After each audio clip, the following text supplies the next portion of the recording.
Hello and welcome. You're watching News Now with Fidelia Aguncha. Well, ahead of the general elections, the readiness of the Independent National Electoral Commission (INEC) to conduct the polls has come under question following another fire outbreak at its office in Awka, Anambra State. Well, this is the latest in the series of fire outbreaks to hit various offices of the Commission across the country. According to reports, some electoral materials, including card readers, dispatched to the Center for the Presidential and National Assembly polls were affected by the inferno. The cause of the fire is still unknown, but officials of the fire service are on standby to control the fire. 2 INEC offices in Plateau and Abia State have also been razed down over the past few days. The latest incident follows improved security at INEC offices by the Nigeria Police Force. Meanwhile, the electoral body has continued making arrangements to ensure the smooth conduct of the forthcoming polls. Chairman of the Commission, Mahmoud Yakubu, has inaugurated an inter-agency campaign finance monitoring group to track and report political parties' campaign finance. INEC has also met with election observers from the European Union ahead of the polls. Adeshawa Dushoga tells us more. It's difficult to... As the general elections draw near, the Independent National Electoral Commission (INEC) has been beefing up activities to meet up with expectations from Nigerians. Saddled with the responsibility of conducting a free, fair and violence-free elections, the Nigerian Police Force says it will deploy about 36,000 police officers with different specialties for the elections. There will be detachment of police officers armed far away from the polling units that will be patrolling to make sure that touts don't come to disrupt the process of voting. It is for that reason we are going to deploy about 24,000 mobile police officers, 4,000 counter-terrorism unit personnel, about 8,000 special protection unit personnel. That is in addition to the multitude that we deployed to the polling units.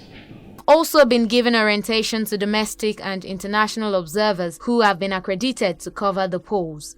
The INEC chairman reminds the participants of their roles as observers and not monitors. This contains the guidelines for election observation.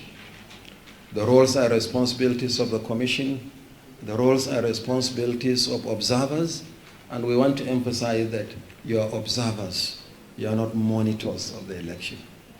So this contains the guidelines, the rules, and the regulations. It is very important that having accepted to serve as our guests, particularly the international observers, for us to give you guarantees, one of security, the other one of unimpeded access to function as observers on election day. The presidential election will soon come to an end. In this regard, INEC has inaugurated an interagency campaign finance tracking group. A situation where a political party has fallen foul of the provisions of the law with regards to campaign finance, as well as other issues of compliance with their registration. I think going forward, the Commission is going to be looking into these issues and taking drastic actions along the line. The provisions in the Electoral Act 2010 as amended has provided for the limit of amount of money that a candidate can spend in an election. This is specified in Section 90 of the Electoral Act 2010 as amended, Section 91, of the Electoral Act as amended, and Section 92 of the Electoral Act limits the expenses incurred by a political party for the management or conduct of an election. The inauguration of this group is coming barely 5 days to the presidential election. It is expected to curb the excesses of financial inducement in the electoral process.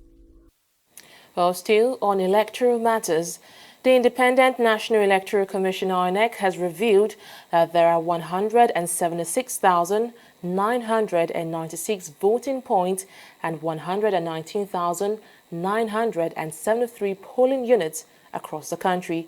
A statement released by the Commission shows that Lagos State has the highest number of registered voters at over 6.5 million, while Ekiti State has the least with a little over 909,000 registered voters.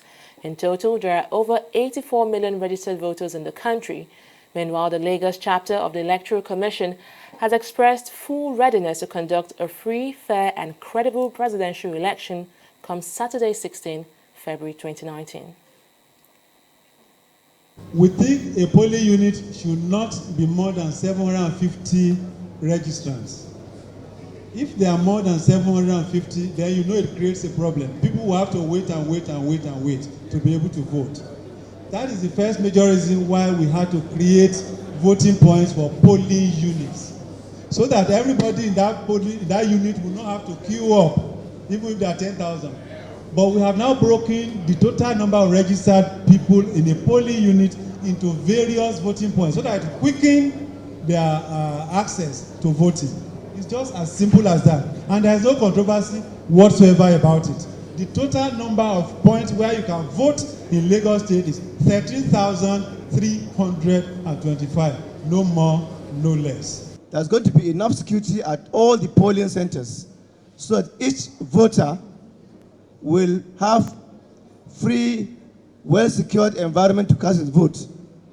Nobody's going to intimidate anybody on that day. Our security and law enforcement officers will be at alert. And now to the judicial sector. The hopes of the All Progressives Congress to take part in the general elections in Rivers State has met a brick wall. The Supreme Court has struck out an appeal by the party challenging the nullification of primary elections conducted in Rivers State. The judgment from the Apex Court means that the APC will not be allowed to field any candidate in Rivers State in the forthcoming general elections. The ruling was in response to a motion filed by factional members of the party led by Magnus Abbey, who questioned the judgment of an appeal court suspending a previous order from a high court. The court in its judgment said the case brought by Magnus Abbey faction is meritorious. It, however, said it will give its reasons at another date to be communicated to parties. Well, to politics, the Social Democratic Party, SDP, has expelled Jerry Ghana and its acting national chairman, Shukpo Shonibare, with immediate effect. The party, which endorsed President Muhammadu Buhari for a second term last week, also suspended its presidential candidate, Donald Duke, accusing him of being critical of the party and disrespecting it. Spokesperson of the party, Yemi Akimbode, announced this at a news briefing in Abuja. He said while Shonibare was expelled for leading a splinter group, Ghana was cut off for setting a parallel national executive committee in the party.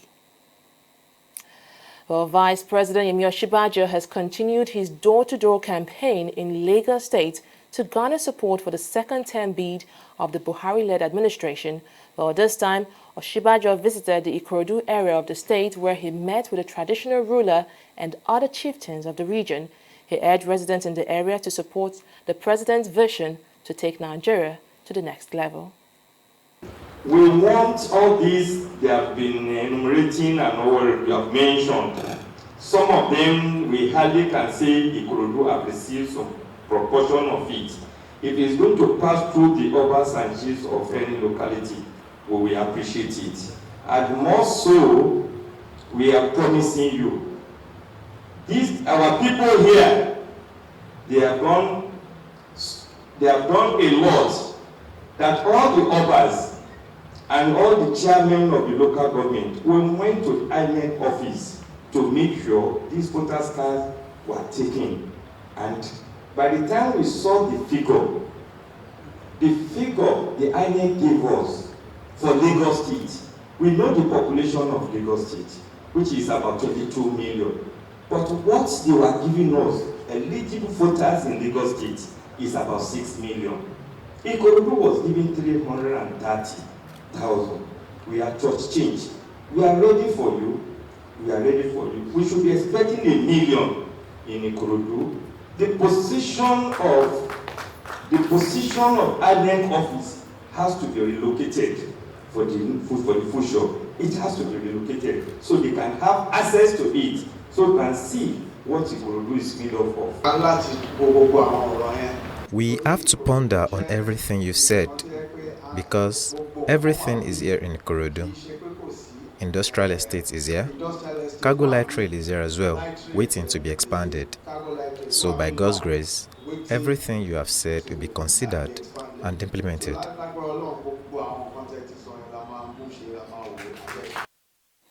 Well, still on the presidential election, a social group coalition of recording artists, record label, comedians, film producers have endorsed candidate of the People's Democratic Party, Atiku Abubakar, as their consensus candidate in the February 16 election. The group also endorsed the governorship candidate of the PDP in Lagos State, Jimmy Agbaje. Chairman of the group, Felix Osage, said both candidates have so far provided the best strategies and solutions to the numerous challenges facing the creative sector in their manifestos. Creative industry group was created as a pressure group. Creative industry group was created to be a voice for the creative industry, because the creative industry has suffered so much, in the hands of politicians. They don't care about the creative industry, but they only remember some of us during elections. There's no structure for creative industry, and creative industry is the biggest employer of labor. We decided to take the bull by the horn to be a voice, and we will continue to shout, we'll continue to speak until they listen to us and do things for the creative industry. While we decided to do this, we found out that the government of the day has nothing for the creative industry. They stayed almost about 4 years, they've done nothing for the creative industry. Hence, we decided to throw our weight around Atiku, because we believe Atiku will take this country, will take all sectors in this country to the promised land. And to state politics, an appeal court sitting in Ado-Ekiti has upheld a ruling by the Federal High Court that incumbent Governor Kayode Fayemi was eligible to contest the 2018 Ekiti governorship election. The suit filed by Segun Oni, a member of the APC, challenged Fayemi's victory on grounds that he violated electoral provisions by not resigning as minister 30 days to the party primaries. While ruling on the case on Tuesday, the court held that the appeal lacked merit. The three-man panel of judges unanimously ruled that Fayemi, though a public servant, was not under compulsion to resign as minister 30 days to the party primaries. Well, still on the judiciary, a Federal High Court in Abuja has remanded the former secretary to the government of the Federation, Babachir Lawal, in EFCC custody. Lawal was arraigned before the court on Tuesday by the anti-graft agency on 10 charges bordering on fraud. The former SGF is accused of using his companies to get contracts worth millions of naira without executing the contract. He has, however, pleaded not guilty to the charges, while Lawal will remain in EFCC custody until February 13 until when the court will rule on his bail application. Well, the Federal High Court in Abuja has fixed March 5th to hear a case of constitutional interpretation on the suspension of Walter Onoyen as the Chief Justice of Nigeria. The case filed by the Board of Incorporated Trustees of Omirabo Foundation wants the court to interpret the stance of the law on the matter. The plaintiff also wants the court to determine if the suspension of Onoyen by President Buhari was without recourse to the National Judicial Council is in order. There's an infraction of the Constitution, and we want the court to interpret. It's simple. Have they followed the process? It's very elementary. I think a moot court or a mock court trial in the university will take care of this matter without this unnecessary delay. Because I told the court that we're ready to respond to the preliminary objection. Frankly, the first, second, and third defendant, that is the federal government, the Attorney General of the Federation, and the presidency, they entered appearance. The ninth defendant, that is the suspended CG, also entered appearance. The government has filed a preliminary objection, and we told the court that we're going to respond under 24 days, under 24 hours. So if we respond under 24 hours, they have just 2 days. So why can't we come back and argue whether the court has jurisdiction to hear?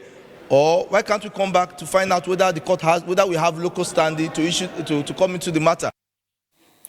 Meanwhile, a federal high court in Abuja has restrained the federal government from freezing the bank accounts of the suspended Chief Justice of Nigeria, Walter Onoyen. Justice Ijoma Ojukwu granted the order while ruling on an ex parte motion instituted by the Legal Defense and Assistance Project.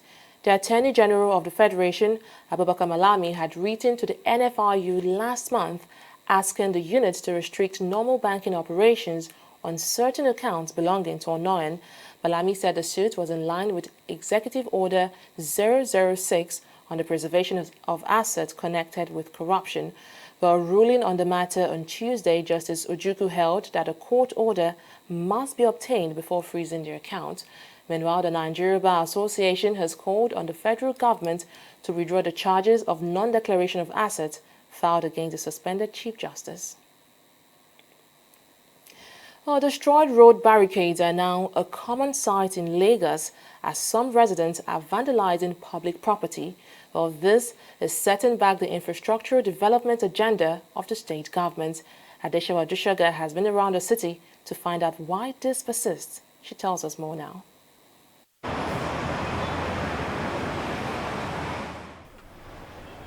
They come in groups, and when the coast is clear, they all cross to the other side of the road. Driving through Ojota area of Lagos, one cannot but notice the sight of these demolished barricades. They are meant to demarcate the highway, thereby hindering the pedestrians from crossing the road. For the ease of movement, the Lagos State government constructed these two pedestrian bridges, which are not too far apart. Instead of making use of these bridges, some impatient pedestrians would rather maneuver their way through the demolished barricades, risking their lives in the process. I'm not saying best to cross the road. Actually, you first of all check up the how close to or how fast you are or what you want to meet up. Okay, but I think it's still expedient. It's good that you still use the overhead bridge, okay? But if you're in a hush and it's safe for you, okay, you can still cross if it's safe. A black Maria is parked just at the foot of the bridge to arrest pedestrians breaking the law. But unlike every other day, nothing like that is happening. I decided to question why these people were not being arrested. And one of the officials, who preferred to speak off camera, says arrests were suspended due to electoral activities. He also blamed the vandalism of the barricades on the presence of motor parks around the vicinity, which allows commercial bus drivers collect their passengers in the middle of the road. I took a walk to the bridge to ask pedestrians why they prefer their choice of movement. I think it's safe because it reduces accident risks. Every day we see there is no day passes without you seeing accident victims, and I believe 90% of all this are caused by our own hands and due to our own negligence. So I believe it's safe using the bridge. They think it's stress-free in the sense that you don't have to take the stress to start climbing over the bridge, and the feel, you know, when you start climbing the bridge, some get tired and they say, okay, it's better for me to just take the risk crossing the road. People like taking unnecessary risk. It's not really advisable for you to even take the risk of crossing using the freeway. Whereas people using, like, it's not really logical. If I were to be the government, I'm going to ban like crossing the freeway without even using a pedestrian bridge. Pedestrians are not the only ones culpable of this crime. As it appears, some motorcycle riders are also guilty, creating an unauthorized mini park by the roadside, despite being very much aware of the risk involved. The way people are crossing road here is too bad, and it's dangerous. And the way accident is happening here, all this wire they are doing for this place, the wire they are spoiling in it. And because the accident is too much here, that's why they create the bridge for them to cross there. And people in Lagos, they will not hear what to cross bridge. They say there's a cross bridge, they will not cross bridge. They will just like to cross the main road because of the fasting something. Because no time, this Lagos, everybody no waste for a time. Time no day. The one way they save going, no even correct. This is Ojota area of Lagos, and it appears that despite having 2 pedestrian bridges on this road, people still prefer to cross the road. As you can see behind me, there's a destroyed barricaded net where people find access to cross the road. They say even despite having the bridge just a few miles away from the destroyed barricaded net, people feel like it is time wasting and stressful to take the pedestrian bridge and cross the road. According to officials here, they say that the numbers of accidents recorded here is rising and people who are risking their lives instead of taking the pedestrian bridges. Adeshewa Odushoga, TV360 Nigeria. Well, news now will continue in just a moment. Don't go away. It's another important time in our country's history, when we head to the polls to decide our future. You and I have the power to choose our leaders, but we can only do this when we exercise our right to vote. Every single vote matters, and I mean yours. Don't sell your power. Say no to vote buying. Say no to electoral violence. This message was brought to you by TV360 Nigeria.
Welcome back.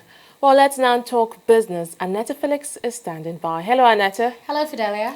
So we hear that there has been a rise in Nigeria's GDP. At least the GDP for 2018 recorded massive growth. Can you tell us more about this? That's true, Fidelia. Nigeria's gross domestic product GDP has grown 2.38% in real terms within the fourth quarter of 2018. Now, data from the National Bureau of Statistics shows a 0.27% increase when compared with the fourth quarter of 2017. Meanwhile, the real GDP growth posted 5.31% on a quarter-on-quarter basis with an annual growth rate of 1.93% printed for the fiscal year of 2018. The aggregate nominal GDP, on the other hand, was at 35.230 billion naira, up by 12.65% from 31.275 billion naira recorded in the fourth quarter of 2017. The latest report also shows that Nigeria's nominal GDP for the fiscal year of 2018 was at 127.76 billion naira. Meanwhile, the naira remains stable against the dollar at the parallel market, exchanging hands at 358 naira to the greenback against the pound sterling and the euro. The local currency traded at 473 naira and 410 naira respectively. But at the bureau de change segments, the naira was sold at 360 naira to the dollar. Now, on the other hand, trading at the investors' window saw the dollar close at 361.95 naira as market turnover stood at $113.86 million. The local currency has remained stable at 358 naira to the dollar since last week. So we'll take a break here, and when we return, we'll be reviewing the stock markets for today.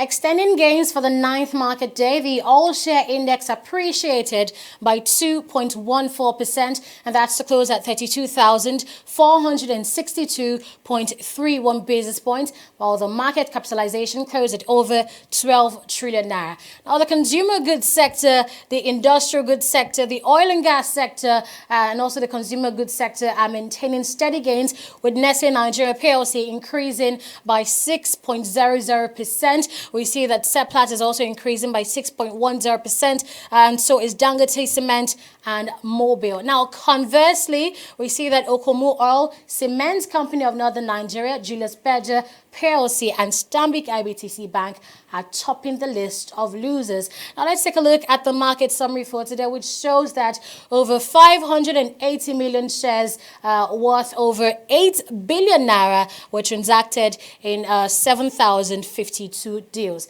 Now, taking a look at the global stock market, we see that the Financial Times and London Stock Exchange FTSE has remained in the green for the second time this week, with luxury goods firms like Burberry, Gucci and Balenciaga making the top risers, and that's to close at a 0.05% increase.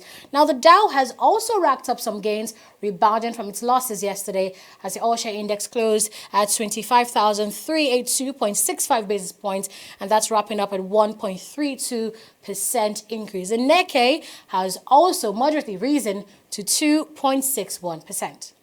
And that's it from here, Fidelia. Well, Aneta, indeed, the NSC is performing very well. 9th straight gain. That's impressive. Well, we'll turn our focus to sport and the foreign scene after this break. Don't go away. When last you vote? Oh yeah.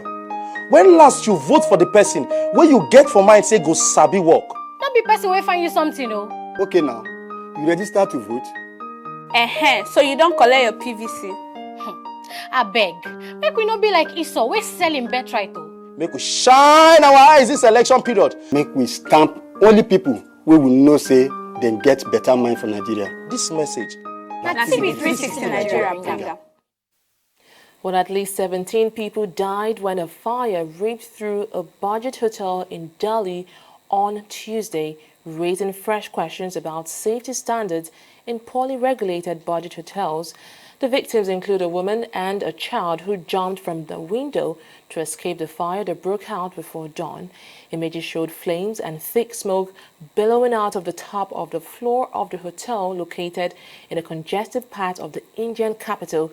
Delhi Home Minister Satyendra Jain told reporters that rules were flouted to construct extra floors, with the terrace being used as an open-air restaurant. He also directed the fire department to inspect other buildings in the congested area and file a report within a week. And to sport, England's 1966 World Cup winning goalkeeper Gordon Banks is dead. He was 81 years old. Regarded as one of the game's greatest in his position, Banks was named FIFA Goalkeeper of the Year 6 times and earned 73 caps for England. Gordon made 73 international appearances and lifted the 1966 World Cup in England's 4-2 win over West Germany at Wembley. He played just over 300 times for Leicester City before moving to Stoke in 1967, where he made 194 appearances in 6 years at the club. Banks won the League Cup with Stoke and Leicester before retiring in 1973. Well, that is on News Now. Thank you so much for being a part of it. I am Fidelia Aguncha. Bye for now.